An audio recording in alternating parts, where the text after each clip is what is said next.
귀한 찬양 감사합니다. 우리 찬양해 주신 것처럼 빛 되신 주님을 늘 찬양하고 선포하며 그분과 함께 나아가 승리하는 저 여러분 우리 모두가 될 수 있기를 주의 이름으로 축복합니다. 네, 기도해 주셔서 2월 6일부터 13일까지의 베트남 단기 선교를 잘 마치고 은혜 가운데에서 무사히 잘 돌아왔습니다. 기도해 주신 모든 분들께 감사드리고 그곳에서 참 많은 은혜와 또 하나님의 살아계심을 경험했는데 아마 다음 주 오후 예배 때 그 선교 보고 예배를 드리면서 나눌 수 있는 기회들이 있을 것 같습니다. 이렇게 교회를 좀 떠나 있으면서 그 교회에 대한 생각이 더 좀 많아졌고 또 교회를 사랑하는 마음과 또 그런 여러 가지 생각들로 또 보냈던 나름대로의 7박 8일이었습니다. 제가 이제 예배 때마다 하도 이렇게 유튜브로 예배를 자꾸 보니까 같이 있던 팀원들이 감시 좀 그만하시라고, 부목사님들이 알아서 잘 하신다고. 그래서 지난주 이제 주일 오전 예배를 이제 저도 저희 오전 예배는 그 소수부족 마을에 들어가서 예배를 드려서요. 그 예배 드리고 나서 이제 저도 이제 저희 교회 오전 예배를 이제 그 함께 그 조금 나중에 이렇게 보았는데, 예배 드리고 또 이제 외부 강사님 말씀을 들으면서 이제 두 가지 생각을 했습니다. 제가 말씀 들으면서 은혜를 참 많이 받았거든요. 그래서 정말 설교가 좋은 목사님들이 많이 계시는구나. 나도 참 열심히 해야 되겠다. 그리고 말씀 준비에 더 애써야 되겠다라는 생각을 했고요. 두 번째는 내가 설교를 조금 더 오래 해도 되겠구나. 지난주 3부 때 1시간 하시더라고요. 그래서 내가 좀 더 분발해야 되겠다. 그 생각을 했었습니다. 네. 제가 이제 목회자가 된 지가 20년 가까이 되어 갑니다. 이제 17년, 18년째 되어 가는데요. 이제 그러다 보니까 또 젊었을 때 20살에 신학교를 가고 26살에 목사가 되다 보니까 이제 그 인간관계는 거의 다 그 신자들로만 이루어져 있었습니다. 그래서 대학교 때 친구들도 다 전도사들이었고요. 그렇게 해서 늘 교회 안에서 그렇게 지내다가 제가 이제 군에 가면서 원래 목사가 되고 나면 이렇게 뭐 불신자들하고 깊은 관계를 맺을 일들이 잘 없는데, 저는 이제 목회자가 되고 목사가 되고 한 7년 정도를 군에 있으면서 그 불신자들과 함께 살았습니다. 불신자들과 같이 하루에 출근을 하며 일도 같이 해야 되고 또 이렇게 만나야 되고 이제 이런 일들을 했는데, 그때 제가 느꼈던 것이 이 교회를 안 다니는 사람들에게 목회자는 좀 특별한 존재인 것 같다라는 생각을 했거든요. 그게 참 여러 가지 질문들을 했습니다. 이렇게 만나면 그래서 정말 좀 뭐 말도 안 되는 질문 같은 것들을 하는 걸 보면서 이 사람들이 생각하는 게 일반적으로 이제 성직자라는 걸 생각할 때 그 상식을 좀 이렇게 뛰어넘는 거구나라는 생각을 했는데, 뭐 이런 겁니다. 뭐 저를 만나서 이제 물어보죠. 목사님도 부부싸움 하십니까? 이러면 말도 안 되는 거 물어봐요. 네. 이제 그런 질문들을 이제 많이 받곤 하면서 그렇구나라는 생각을 했었는데, 제가 지금도 한 간부가 저한테 성경 이야기를 두 가지 질문한 게 잊혀지지 않는 질문이 있습니다. 이게 같은 자리에서 했던 질문인데, 그 점심 식사 시간이었는데 저는 이제 그 간부였으니까 간부 식당에서 식사를 했고, 이제 지휘관하고 참모들이 같이 모여서 이제 식사를 하는 테이블이 있었습니다. 이제 거기서 점심 식사를 하는데 어떤 교회를 한 번도 다녀본 적이 없는 사람인데요. 그 사람이 자기가 전부터 너무 궁금한 게 있었는데 물어볼 사람이 없는데 목사님 계시니까 한번 물어보고 싶다라고 얘기해서 제가 물어보라고 했습니다. 첫 번째 질문이요. 선악과는 사과입니까? 라는 질문이었습니다. 그러니까 저는 이 선악과에 대해서 뭐 귀에 못이 박히도록 듣고 신학도 했고 또 이 선악과에 대해서 설교도 했지만 선악과가 어떤 과일일지를 한 번도 고민해 본 적이 없거든요. 근데 이분이 어느 그림에서 선악과가 사과로 그려진 그림을 봤다는 거예요. 그래서 자기는 사과를 볼 때마다 선악과가 생각이 나서 이걸 먹으면 잘못되는 거 아닌가 이런 생각을 한다는 거예요. 그래서 제가 선악과는 사과는 아닙니다 그랬는데, 그 이야기를 잘 듣고 있던 저희 지휘관이 갑자기 아예 목사님이 잘 모르나 본데 선악과가 사과가 맞아요 그러는 거예요. 이분은 독실한 불교 신자입니다. 그래서 그렇게 이야기하는 걸 듣고 굉장히 당황했던 기억이 있습니다. 그리고 이 질문이 그렇게 해서 끝이 나고 이분이 두 번째로 물었던 질문은 이겁니다. 목사님, 성경에 보면 사람이 물고기한테 잡아먹히는 장면이 있는데 그 물고기가 고래입니까? 이렇게 물어보는 거예요. 오늘 요나의 말씀을 물어보는 거죠. 여러분, 근데 이 물고기가 그러니까 요나를 삼킨 물고기가 고래라고 하는 건 선악과가 사과라는 것보다는 조금 더 합리적입니다. 왜냐하면 이제 이 요나가 바다에 빠진 곳이 지중해거든요. 근데 그 지중해는 대형 고래들이 많이 삽니다. 그래서 이 우리가 흔히 물고기 그러면 사람을 삼킬 만한 크기도 사실은 고래밖에 없잖아요. 여러분, 그래서 이슬람교는 구약 성경은 믿는데요. 그 요나를 삼킨 물고기가 고래라고 결정을 해서 이슬람교에서는 고래고기 먹는 게 금지되어 있습니다. 그래서 이제 그 고래가 요나를 삼켰다라고 생각하는 사람들이 많이 있죠. 이 두 가지의 질문에는 공통점이 두 가지가 있습니다. 하나는 정답을 알 수 없다라고 하는 거고요. 두 번째는 믿지 않는 사람들이 이렇게 알 정도로 유명한 이야기다라고 하는 것입니다. 여러분, 요나의 이야기를 모르는 분들은 아마 아무도 없을 겁니다. 주일학교를 다니셨다면 한 번쯤은 설교를 들으셨을 거고, 또 교회를 다니면서 참 자주 듣는 이야기이고, 저한테 질문했던 그 사람처럼 교회를 다니지 않더라도 이 요나의 이야기들은 한 번쯤은 들어봤을 만한 일이지요. 오늘 이 잘 알려진 요나서 말씀을 가지고 오늘 오전 은혜를 좀 나누어 보려고 합니다. 여러분, 요나는 오늘 우리가 이제 4장 말씀을 읽었는데 이 4장으로 이루어진 아주 짧은 책입니다.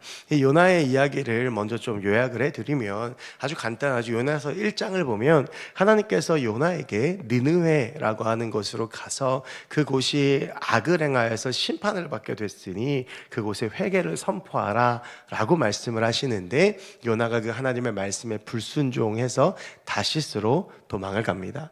근데 그 배가 하나님의 역사 가운데서 큰 풍랑을 만나게 되고요. 그리고 나서 그 풍랑 가운데에서 누구 때문에 이 풍랑이 일었는지를 제비를 뽑았는데 그게 이제 요나 이름이 나와서 요나가 이제 바다에 던져지게 되죠. 근데 바다에 던져진과 동시에 그 요나를 기다리고 있었던 하나님이 예비하셨던 큰 물고기가 이제 요나를 잡아먹게 됩니다. 그게 이제 1장의 내용이에요. 요나 2장을 보면 그 물고기 뱃속에 있는 요나가 죽지 않고 살아서 하나님 앞에 기도하는 장면이 나옵니다. 회개하는 것이고 내가 하나님 말씀에 순종하겠다라고 하는 결단이 요나서 2장에 나오게 되고, 그래서 요나서 2장을 보면 그 말미에 이 요나를 삼켰던 물고기가 육지에다가 요나를 토해내는 장면으로 2장이 끝이 납니다. 그리고 요나서 3장 말씀을 보면 이제 이런 경험을 했던 요나가 하나님의 말씀에 불순종할 수 없어서 니네로 가서 회개를 선포하게 되고, 이 요나의 회개 선포를 들은, 이 말씀을 들은 니느웨 사람들이 하나님 앞에 나와서 옷을 찢고 회개하면서 왕, 정치인, 고관대장, 백성들에 이르기까지 모두가 나와서 하나님 앞에서 회개하고 그 성읍이 용서받는 장면이 요나 3장에 나오고요. 그리고 오늘 요나 4장을 보면 이 모든 과정들을 지켜보았던 요나가 하나님 앞에 분통을 터뜨리면서 분노하는 장면이 나옵니다. 여러분, 이것이 요나서 1장부터 4장까지의 내용인데요. 우리가 이제 요나서를 이해하는 데 있어서 가장 중요한 것은 이것입니다. 요나가 왜 하나님께서 니느웨로 가라고 말씀하시는데 다시스로 도망을 갔을까? 그리고 하나님께서 이 니느웨 성을 구원해 주셨는데 그 하나님의 구원 역사를 보는 요나가 왜 불평불만을 하며 하나님께 항의를 했을까? 그 이유가 무엇일까라고 하는 것인데요. 그 이유를 알려면 우리가 이제 이스라엘의 역사를 좀 이해를 해야 합니다. 여러분, 이스라엘의 첫 번째 왕은 사울 왕입니다. 그 사울이 죽고 나서 하나님께서는 사울의 아들 중에서 왕을 세우지 않으시고 다윗을 왕으로 세우시죠. 그리고 이 다윗이 죽어갈 때에 솔로몬이 이제 그 왕위를 이어가 받게 되고, 솔로몬이 죽은 후에는 솔로몬의 아들 르호보암이 왕위에 오르게 됩니다. 이렇게 첫 번째, 두 번째, 세 번째, 네 번째까지는 이스라엘이 통일 왕국이라고 해서 한 나라였습니다. 그런데 이제 이 르호보암이 왕이 되자 이 솔로몬 때부터 나라를 섬겼던 원로 대신들이 르호보암에게 건의를 합니다. 아버지 솔로몬 때 우리 백성들이 너무 힘들었으니까 이 백성들을 좀 편안하게 해주면 좋겠다. 아버지 솔로몬 때 왜 힘들었습니까? 7년 동안을 성전을 지었거든요. 어마어마하게 크고 아름다운 성전을 짓는데, 여러분 그때 뭐 장비가 있었겠습니까? 뭐 공법이 있었겠습니까? 나름대로 짓긴 했지만 사람들이 노력해야 되고 애써야 되고 7년 동안을 거기에만 매달렸던 것이죠. 그러니까 얼마나 국가적으로 어렵고 힘든 일들이 많았겠어요. 얼마나 백성들이 지쳤겠습니까? 그러니까 이제 원로 대신들이 조금 백성들을 편하게 해주자, 세금도 면해주고 좀 뭐 군역도 면해주고 좀 이렇게 편하게 해줬으면 좋겠다라고 하는 의견을 제시했고, 뭐 이 의견이 굉장히 합리적인 의견으로 보입니다. 그런데 이제 르호보암이 그 이야기를 듣고 나서 자기 친구들을 부릅니다. 그 친구들한테 원로들이 이런 이야기를 했다, 어떻게 하면 좋겠냐 그랬더니, 그때 이제 그 르호보암의 젊은 친구들이 무슨 얘기를 하냐 하면, 백성들은 풀어주면 풀어줄수록 엉망이 된다. 너 그러다 그날에 반역이 일어날지도 몰라. 그러면 안 되고 더 쪼여야 돼. 지금 그렇게 아버지 때 힘들었으면 더 힘들게 해서 딴 생각 못하게 해야 돼. 이렇게 이야기를 해요. 그래서 르호보암이 원로들의 말을 듣지 않고 친구들의 말을 듣고 이런 이야기를 합니다. 내 아버지가 채찍으로 너희를 다스렸다면 나는 정갈 채찍으로 너희를 다스리겠다. 더 혹독하게 대하겠다라고 하는 것이죠. 그리고 실제로 그렇게 정치를 하게 되고 결국에는 백성들이 참지 못하고 반란을 일으킵니다. 그렇게 해서 유다 지파와 베냐민 지파를 제외한 나머지 10개의 지파가 여로보암이라고 하는 사람을 왕으로 세우고 북이스라엘을 세우게 되고요, 사울 왕의 지파였던 베냐민 지파와 다윗과 솔로몬과 르호보암의 지파인 유다 지파, 즉 왕족의 지파들만이 남유다를 이루게 되면서 이렇게 분열 왕국이 시작이 됩니다. 그래서 북이스라엘에는 19명의 왕이 있었고 남유다에는 20명의 왕이 있었는데, 이렇게 분열 왕국으로 쭉 가다가 북이스라엘이 먼저 주전 722년에 아수르에 의해서 멸망을 하게 되고, 그리고 주전 586년에 남유다가 바벨론에 의해서 멸망을 하게 됩니다.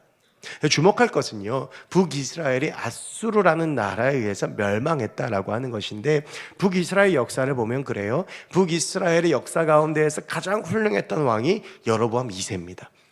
국가도 영토도 넓어졌고 또 경제력도 굉장히 좋은 태평성대였는데, 놀랍게도 여로보암 2세가 죽고 나서 30년 만에 나라가 망하고 맙니다. 그리고 그 나라를 망하게 했던 것이 아수르였거든요. 여러분, 그런데 우리가 이제 여기서 보아야 하는 것이 이것입니다. 이 하나님께서 요나를 보내셨던 니느웨는요, 아수르의 수도였고 요나는 북이스라엘 사람이었습니다. 그리고 요나가 활동했던 시기는 여로보암 2세 때였습니다. 이제 여로보암 2세의 지배력이 점점 약해지면서 아수르의 침략과 침공이 좀 본격화되어지고 있었고, 아수르가 고대 근동의 여러 나라들을 침공하고 다스리면서 이제 북이스라엘을 노리고 침략하고 있었을 때입니다. 여러분, 그러니까 요나의 입장에서는 이런 거예요. 아수르라고 하는 나라는 언제 우리나라를 멸망시킬지 모르는 적국이었습니다. 그리고 아수르가 하는 행동을 보면 잔인하기 그지없어요. 이 아수르 사람들이 잔인하기로 아주 유명했다라고 합니다. 여러분, 그래서 이 아수르가 나중에 북이스라엘을 멸망시키고 나서 자비 없이 이스라엘의 가장 근간이었던 10개의 지파를 다 섞어버리잖아요. 지파를 얻게 만든 거예요. 정체성을 다 뿌리 뽑아버린 거예요. 그리고 혼인 정책을 통해서 이 혼혈아들을 만들면서 나라의 흔적 자체를 없애버리고 맙니다. 요나가 이런 여러 가지 상황들을 보면서 아수르는 심판받아 마땅한 곳이라고 여겼을 텐데, 하나님께서 그곳으로 보내시니 요나가 도망을 갔던 것입니다.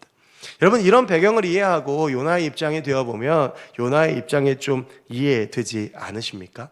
왜, 좀 비슷한 예로요, 우리도 살다 보면 진짜 좀 너무 미운 사람이 있잖아요. 나한테 잘못해서 믿기도 하고, 그 행동을 보면서도 진짜 어떻게 저런 사람이 있을까? 어떻게 저렇게 행동하고 저렇게 악하고 저렇게 사람들한테 피해 주는 사람이 있을까라는 사람을 한 번쯤 만나게 되죠. 그러면 마음속에는 성경대로면 그 사람을 축복해야 되고 기도해 줘야 되지만 그렇게 축복하거나 기도가 되게 잘 나오지 않아요. 마음속에 그 사람이 좀 안 됐으면 좋겠고 망했으면 좋겠고, 특히 그 사람이 나한테 피해를 끼친다 그러면 그런 마음이 더 심해지겠죠. 근데 어느 날 하나님께서 내가 기다리던 소식을 들려주십니다. 야, 쟤 망할 거야. 그러면 안 되는데 그럴 때 마음속에 기쁨이 샘솟지요. 아, 드디어 제가 이제 뜨거운 맛을 보겠구나. 그런데 그 다음에 이어지는 말이 뭐냐 하면, 그러니까 네가 가서 회개하라고 얘기해줘라. 네가 가서 저 사람한테 복음을 전해줘라. 여러분, 이런 이야기를 듣는다면 우리는 어떻겠습니까? 아마 우리 역시도 요나와 비슷한 마음을 가지지 않았을까요? 여러분, 이렇게 생각해 보면 요나의 심정이 조금 이해가 됩니다. 여러분, 요나가요 얼마나 하나님의 말씀을 온몸으로 거부했는지는 그가 다시스로 가려고 했던 것을 보면 알 수 있어요. 왜냐하면 다시스는요 니느웨의 정반대 방향입니다. 북이스라엘에서 니느웨까지 그렇게 멀지 않은 거리입니다. 쉽게 갈 수 있어요. 그런데 요나는요 니느웨, 그 가까운 니느웨로 가라고 하는 하나님의 말씀을 거부하고 아주 멀리로 배를 타고 도망을 갑니다. 무엇입니까? 나 하나님의 말씀 듣지 않겠다라고 하는 겁니다. 그리고 여러분, 요나 1장 5절을 보면 요나가 탄 배가 큰 풍랑을 만나게 되는데, 그때 요나가 있었던 위치와 하는 행동이 매우 재밌습니다. 여러분, 요나가요 배의 가장 밑바닥에 내려가서 깊은 잠을 자고 있습니다. 왜 가장 밑바닥까지 갔을까요? 숨은 겁니다. 하나님이 나한테 또 이야기할까 봐. 왜 잘까요? 고민하기도 싫고 하나님이 또 날 부르실까 봐 행여나 무서워서 억지로 잠을 취하지 않았을까요? 여러분, 그것이 지금 이 요나가 온몸을 다해서 하나님의 뜻을 거부하는 것을 보여주는 것입니다. 여러분, 그런데 하나님의 생각은 달랐죠. 하나님은 니느웨에 있는 백성들을 구원하기 원하셨습니다. 그래서 요나를 물고기 뱃속에다 3일 동안 가두어 두시는 특별한 일을 하면서도 아수르에 요나를 보내시죠. 여러분, 우리가 여기서 한 가지를 깨닫게 됩니다. 아, 우리의 생각과 하나님의 생각은 다르구나. 여러분, 그런데요 요나가 했던 불순종에는 한 가지의 특징이 있습니다. 그것은 요나의 불순종은 의도적인 불순종이었다라고 하는 것입니다. 그러니까 몰라서 불순종한 게 아닙니다. 하나님의 뜻을 모르거나 하나님의 생각을 모르거나 하나님의 계획을 몰라서가 아니라 하나님의 계획과 뜻을 너무나도 잘 알기 때문에 불순종한 겁니다.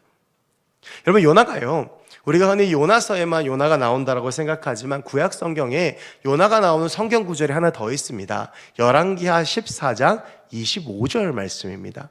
열왕기하 14장 25절에 이런 말씀이 있어요. 이스라엘의 하나님 여호와께서 그의 종 가드헤멜 아미떼의 아들 선지자 요나를 통하여 하신 말씀과 같이 여로보암이 이스라엘 영토를 회복하되 하맛 어귀에서부터 아라바 바다까지 하였으니, 이런 말이에요. 하나님께서 이 아미떼의 아들 선지자 요나에게 예언을 하셨고 그 예언이 여로보암 때 이루어졌다라고 하는 겁니다. 여러분, 근데 요나서 1장 1절을 보면 이 요나에 대해서 뭐라고 설명하냐 하면 아미떼의 아들이라고 설명을 해요. 그러니까 열왕기하 14장 25절에 나오는 요나와 오늘 요나서의 요나가 동일 인물이라고 하는 거예요. 여러분, 북이스라엘이요 여로보암 때에 나라적으로는 영토도 확장되어지고 그리고 굉장히 부강해지고 나라도 경제적으로도 발전했지만 영적으로 최악의 시기였습니다. 오히려 아합 왕 때보다 영적으로 더 타락했다고 보는 사람들도 많아요. 그런데 그런 영적으로 타락한 시대 가운데에서 하나님의 말씀을 선포한 한 사람이 있었으니 그가 바로 요나였다라고 하는 거예요. 요나는요 하나님의 말씀이 무엇인지를 정확하게 아는 사람이었고 하나님의 말씀을 선포하는 사람이었어요. 그런데 그가요 하나님의 말씀에 불순종하고 있는 겁니다. 여러분, 오늘 우리가 같이 읽은 본문 요나서 4장 2절을 보면 이렇게 되어 있습니다. 요나가요, 요나서 3장을 보면 니느웨 백성들이 옷을 찢고 회개하면 하나님께 돌아오고 그 땅 가운데 기쁨이 넘치니까 요나가 4장 1절에서 뭐라고 이야기하냐면, 요나가 매우 싫어하고 성내고 이 니느웨 백성들의 회개를 보면서 요나가 막 싫어하면서 화를 낸 거예요. 그러면서 이렇게 기도를 해요. 여호와께 기도하여 이르되, 여호와여, 내가 고국에 있을 때 이러하겠다고 말씀하지 아니하였나이까? 무슨 말이에요? 하나님, 내가 북이스라엘에 있을 때 하나님께서 나를 니느웨로 가라고 말씀하실 때 내가 분명히 하나님께서 역사에서 니느웨 백성들이 주 앞에 돌아올 거라고 내가 말씀하지 않았습니까? 그래서 내가 빨리 다시스로 도망간 거 아닙니까? 근데 주님, 정말로 저 니느웨 백성들이 돌아오네요 라고 이야기하면서 화를 내고 있는 거예요. 왜냐하면 요나는 여전히요, 니느웨 백성들의 구원이 이해되지가 않는 거예요. 내 생각에 저 민족은 망해야 돼요. 저들이 하는 행동을 보면 저들은 망해야지 맞는 사람들이에요. 저 악한 이방인들은 구원받을 만한 자격이 없어요. 그리고 저들이 저대로 다시 살아나면 우리 나라가 저 나라에게 공격당하고 침략당해서 망할지도 몰라요. 이리 보아도 저리 보아도 저 땅은 망하는 게 맞는데 하나님께서 저 땅을 구하시겠다는 거예요. 근데 요나가 돌아보아도 하나님의 뜻을 가지고 저 땅 가운데 가서 하나님의 말씀 전할 사람은 나밖에 없거든요. 그러니까 나만 도망가면 되는 거예요. 그래서 의도적으로 불순종하고 도망간 겁니다. 여러분, 우리가 신앙생활하면서 버려야 되는 것을 꼭 한 가지만 꼽는다라고 한다면 저는 오늘 이 말씀을 묵상하면서 고집이라고 생각합니다. 지금 요나는 자기 고집으로 가득한 거예요. 하나님의 뜻이 뭔지 중요하지 않아요. 하나님이 니느웨 백성들을 구원하기 원하신다 중요하지 않아요. 지금 내가 보기에, 내 경험상 내가 느끼기에 저 땅은 망해야 되거든요. 저 땅이 망해야지 맞는 거거든요. 그러니까 하나님이 말씀하셔도 도망가는 것입니다. 여러분, 우리가 신앙생활하면서도 우리의 삶 가운데 이런 일들이 참 많이 있지 않습니까? 내가 살아오면서 체득한 경험이 있습니다. 내가 가지고 있는 지식이 있어요. 내가 확고하게 절대 포기하지 못하는 생각이 있습니다. 그런데 그게 하나님보다 앞서는 거예요.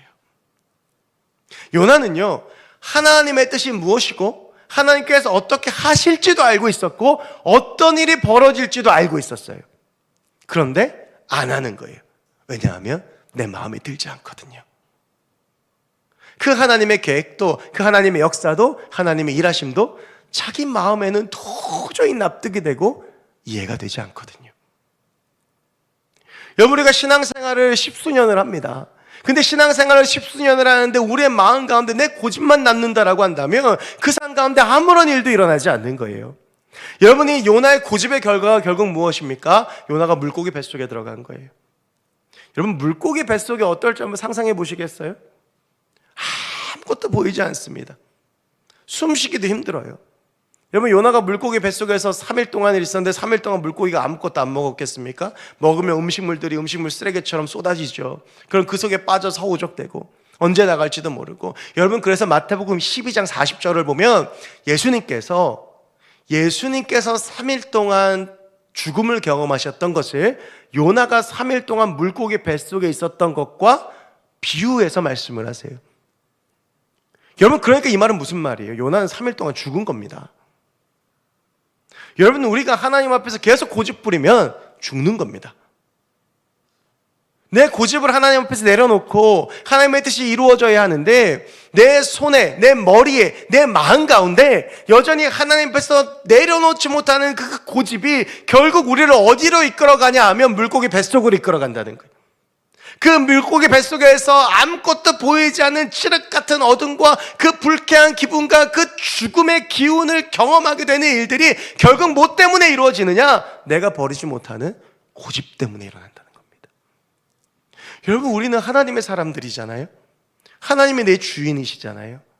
여러분, 그러면 우리는 내 생각이 아니라 하나님의 생각으로 살아야죠. 내 뜻이 아니라 하나님의 뜻으로 살아야죠. 내가 마음에 들지 않아도, 내가 납득되지 않아도 하나님의 생각이 있다면, 하나님이 말씀하셨다면 그렇게 하는 것이 하나님의 사람들인 겁니다. 근데 여러분, 우리는 어떻습니까? 내가 납득되지 않으면 움직이지 않아요. 내 고집을 꺾지 않아요. 하나님께서 분명히 계획하시는 게 맞는 것 같은데도 쉽게 움직이지 않습니다.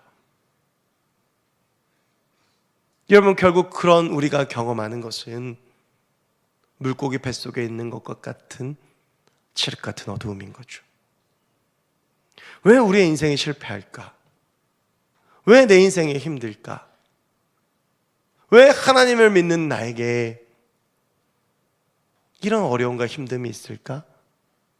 여러분, 그때 가장 먼저 점검해 봐야 되는 것은 내가 아직까지 붙잡고 있는 고집이 무엇인가?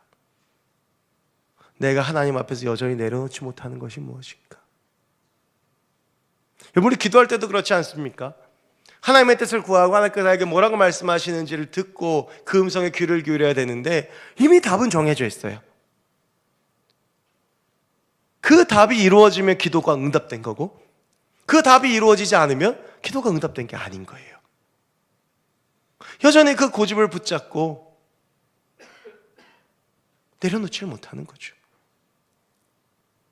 그래서 니느웨라고 가라고 하는데 참 멀리로 도망가는 거예요. 여러분, 이게 뭐하고 똑같냐 하면, 제가 경기도 좀 살아요. 하나님께서 서울로 가라고 하시는데 나 이해가 안 돼. 그래가지고 하나님은 그리로 가라고 하시는데 김해로 내려오는 거하고 똑같은 거예요. 내려오는 동안 귀 막고 눈 가리고 하나님께서 행여라도 나에게 또 말씀하실까 기도도 안 해.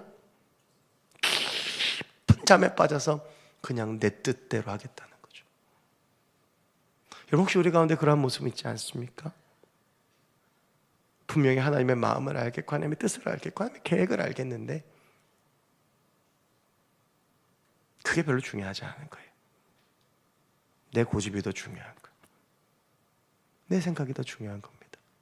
여러분, 사도행전 16장에 보면 사도 바울이 2차 전도여행을 떠나면서 하나님께서 그의 길을 계속 막으세요. 바울이 볼 때 그 길로 가는 게 맞거든요. 2번이나 막으시니 그때 바울이 하나님의 음성을 구했고, 그때 꿈에 마게도니아 사람이 나타나서 와서 우리를 도우라 하니 바울이 예정에도 없던 유럽 땅으로 넘어가잖아요. 자기 고집을 그 앞에서 내려놓은 거예요. 이게 맞는데 그거 내려놓은 거예요. 여러분, 그랬더니 어떻습니까? 그 유럽의 첫성 빌립보에 가서, 마게도니아 첫성 빌립보에 가서 루디아를 만나고, 감옥에 갇혔다가 거기서 간수를 만나 유럽 최초의 교회인 빌립보 교회가 세워지지 않습니까? 감옥에 갇혔다가 거기서 간수를 만나 유럽 최초의 교회인 빌립보 교회가 세워지지 않습니까? 여러분, 내 고집을 내려놓으면 하나님의 역사가 일어납니다. 내가 내 고집을 내려놓으면 내 삶 가운데 하나님의 역사가 일어나요.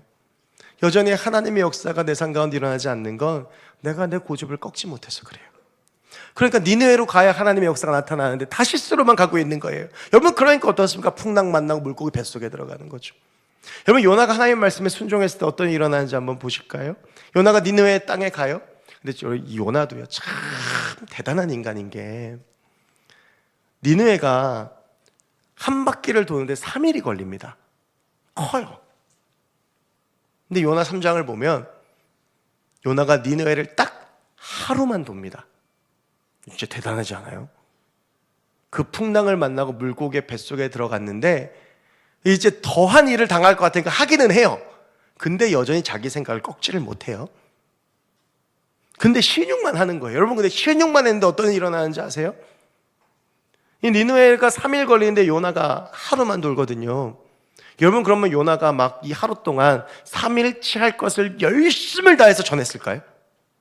내가 3일 해야 되는데 3일까지 힘들고 하루 해야 되니까 막 목에 터져라 회개를 외쳤을까요? 마지못해 하는 거잖아요. 누가 듣든지 못 듣든지 그냥, 야, 니네 조금 있으면 곧 망할 거야. 빨리 회개해, 빨리 돌아와.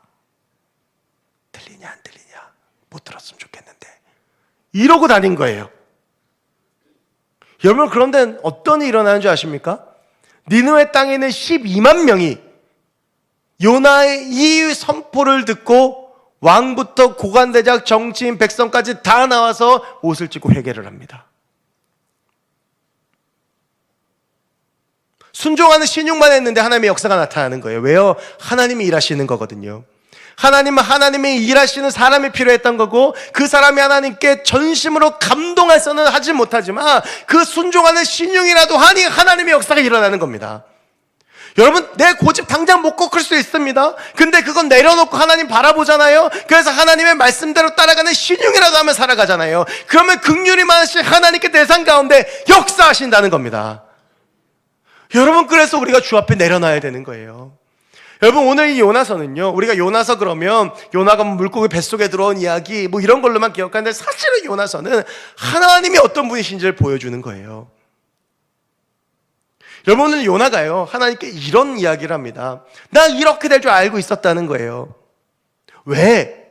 4장 2절에 주께서는 은혜로우시며 자비로우시며 노하기를 더디하시며 인애가 크시사 뜻을 돌이켜 재앙을 내리지 아니하신 하나님이신 줄을 내가 알았습니다. 여러분, 이런 상상해 보시겠어요? 지금 하나님은 하늘에서 니느웨를 구원할 준비를 하고 계시는 거예요. 요나가 말씀만 선포하면, 회개만 선포하면, 그 이야기가 몇 명이 들으면, 그것들이 전해지면 내가 이제 저 땅을 구원해 줘야 되겠다, 이 준비를 하고 있는 거예요. 요나는 그게 꼴보기 싫은 거예요. 하나님이 어떻게 하실 줄 아니까. 근데 그 도망갔던 요나를 하나님께서 다시 불러다가 니느웨에 데려다 놓으시니, 그래서 요나가 그 하나님의 말씀에 부족하지만 순종하니 하나님께서 준비하셨던 은혜를 그 땅 가운데 내려주시는 거죠. 하루 만에 12만 명이 회개하고 하루 만에 12만 명이 하나님께 나오는 귀한 역사가 니느웨 땅에 일어난 겁니다. 왜요? 하나님은 은혜로우시고 자비로우시고 노하기를 더디하시며 인애가 크시고 우리를 구원하시는 하나님이시기 때문인 거죠. 여러분, 이게요, 요나한테 이해가 안 되는 거예요. 그래서 4장 3절을 보면, 하나님, 나 쟤들 구원받는 거 못 보겠으니까 차라리 나 죽여주세요.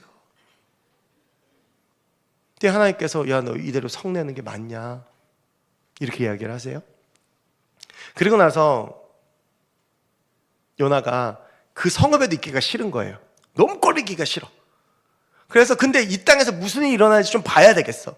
그래서 그 니느웨 성에 보이는 곳에 가서 있습니다. 근데 딱 갔더니 박넝쿨 멋진 게 하나 있는 거예요. 여러분, 중동의 해가 얼마나 뜨거웠겠어요. 그러니까 그거를 이제 피할 수 있는 그늘이 있어가지고 거기에 들어가서 이렇게 있으면서 시원하게 그 니느웨 성을 봤는데, 다음날 일어나 보니까 박넝쿨이 없어진 거예요. 하나님께서 벌레를 보내셔서 그 벌레가 밤새 갉아먹은 거죠. 거기까지는 그렇다 치는데, 앉아있는데 해가 뜨는데 너무 뜨거운 거예요. 그런데 뜨거운 동풍까지 하나님께서 불게 하세요. 생각해보면 하나님이 요나한테 좀 너무하신 것 같기는 해요. 며칠 전에 물고기 뱃속에 들어갔다 왔는데 지금 뜨거운 동풍까지 부니까.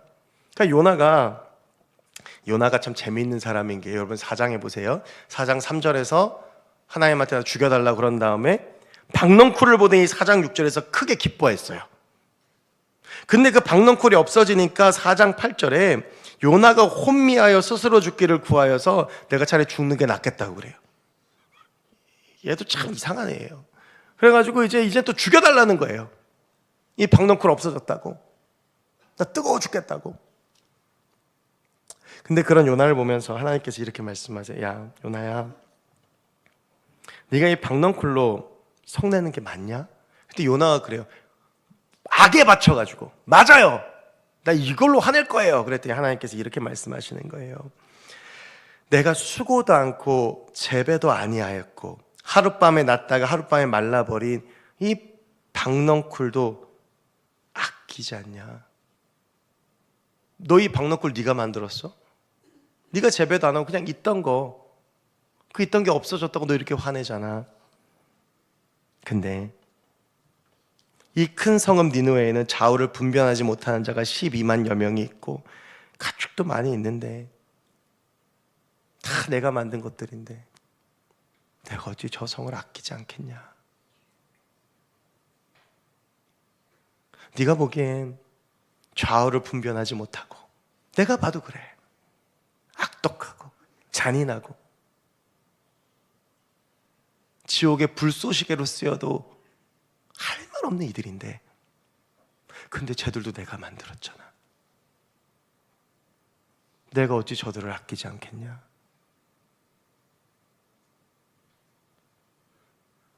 저들이 뭘 잘해서가 아니라, 저들이 뭔가 합당하고 자격이 있어서가 아니라 그냥 내가 사랑하는 거야. 여러분, 그런데 이 요나서는 참 재미있습니다. 우리가 지난 신년 말씀 집회 때 하박국 말씀 첫날 저녁에 나왔던 거 기억하세요? 이 하박국도 요나처럼 불만이 가득한 사람이었어요. 요나가 이제 아수르에 대해서 불만이 가득했다며 하박국은 바벨론 때문에 이 열이 받은 거예요. 여러분, 근데 하박국서 어떻게 끝나는지 기억하시죠? 하나님께 막 쏟아붓던 하박국이 하나님에 대한 이야기를 듣고 마지막에 뭐라고 끝나냐? 무화과 나무 잎이 마르고 포도 열매가 없으며 그래도 난 여호와를 즐거워하겠다. 하박국의 그 고백으로 끝나요.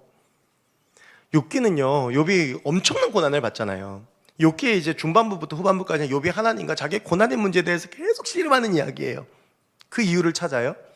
욥기 42장 5절에서 욥이 뭐라고 고백하냐면, 욥기 마지막 장에서 내가 이제는 주님에 대해서 귀로만 들었습니다만 내가 이제 주님 눈으로 봅니다라고 고백을 해요. 여러분, 그런데 오늘 이 요나의 말씀은요, 요나가 이 하나님의 말씀에 뭐라고 반응했는지 나오지 않아요. 이걸 이제 뭐 드라마나 영화에서는 열린 결말이라고 그러죠. 요나가 이 하나님의 마음을 제가 볼 땐 이해 못했을 거예요. 여러분, 근데 이것은요, 우리 하나님의 사랑은 우리는 절대 이해할 수 없다라는 이야기예요. 요나의 눈으로 볼 땐 절대 구원 못 받을 인간들이 니느웨 사람들이거든요. 근데 하나님이 그들을 아끼신다는 것, 할 말이 없는 것. 여러분, 우리가 뭐가 있어서 하나님이 우리를 사랑하시는 게 아니에요. 내가 뭘 잘하고 내가 능력이 있고 내가 뭔가를 해내기 때문에 자격이 있어서 그래서 하나님께서 우리를 사랑하시는 게 아닙니다. 여러분, 우리가 때로는 고집불통 요나처럼 살 때 있지 않습니까? 절대 내가 가진 생각과 내 뜻 포기 못하고 하나님 앞에서 주장하고 그것들을 딴 사람 정죄하고 나만 의롭고 때로는 좌우를 분별하지 못한 니느웨 백성처럼 살 때도 있습니다. 뭐가 옳은지 그른지도 모르고 내 마음대로 내 멋대로 살아가는. 여러분, 근데 오늘 본문을 보세요. 하나님 요나도 포기하지 않으세요. 제가 아까 조금 장난처럼 얘기했지만 물고기 뱃속에 넣어서라도 이 박넝쿨의 이야기를 통해서라도 요나에게 하나님이 어떤 분이신지 알려주시는 거예요. 니느웨 백성들 포기하지 않으세요. 그 좌우를 분별하지 못하는 자들을 하나님은 끝까지 구원해내십니다. 여러분, 그리고 하나님은 그렇게 저와 여러분들을 사랑하십니다. 우리가 뭐 자격이 있어서요? 능력이 있어서요? 헌신해서요? 아니요.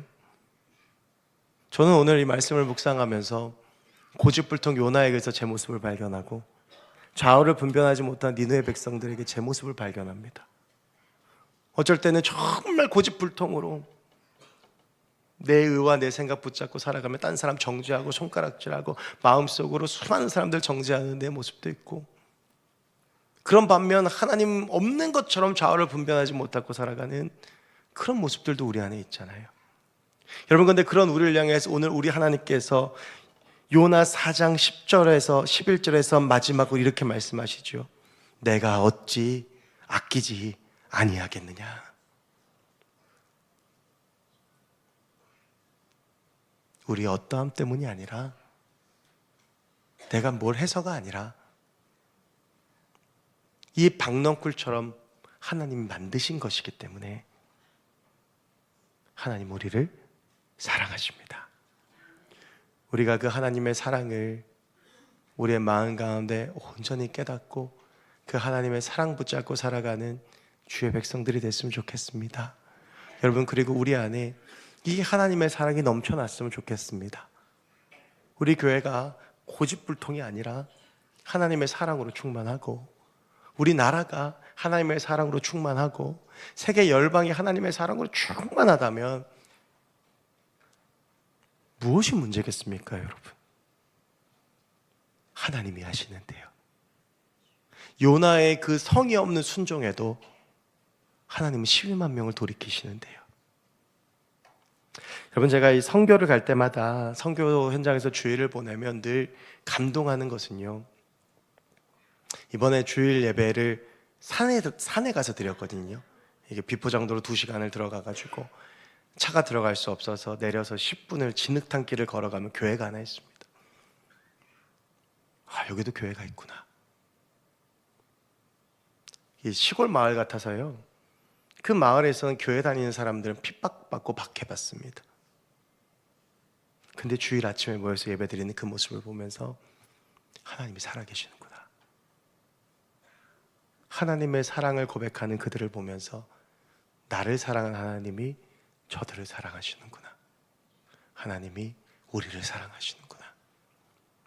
사랑하는 성도 여러분, 여러분들이 어떠하든지 제가 어떠하든지 하나님 우리를 사랑하십니다.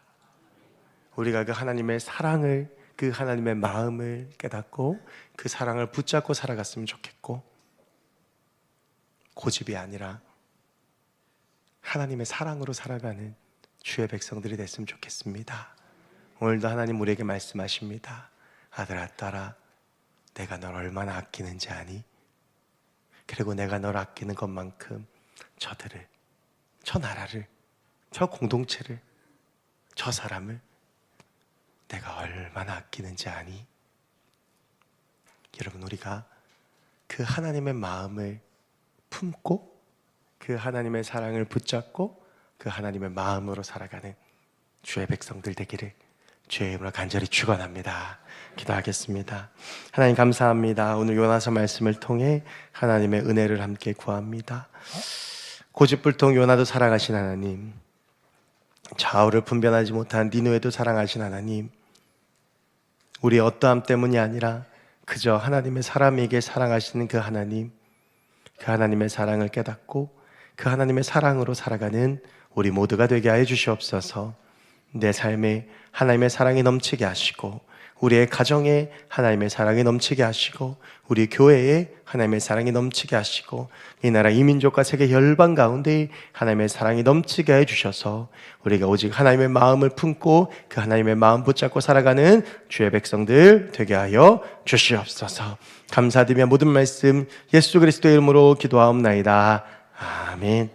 우리 시간 요나서 말씀을 기억하면서 고집불통 요나도 좌우를 분별하지 못한 니느웨도 사랑하신 그 하나님의 아버지의 마음을 생각하면서, 그리고 나도 사랑하시는 그 하나님 아버지의 마음을 생각하면서 우리 하나님 아버지의 마음 함께 찬양하시겠습니다.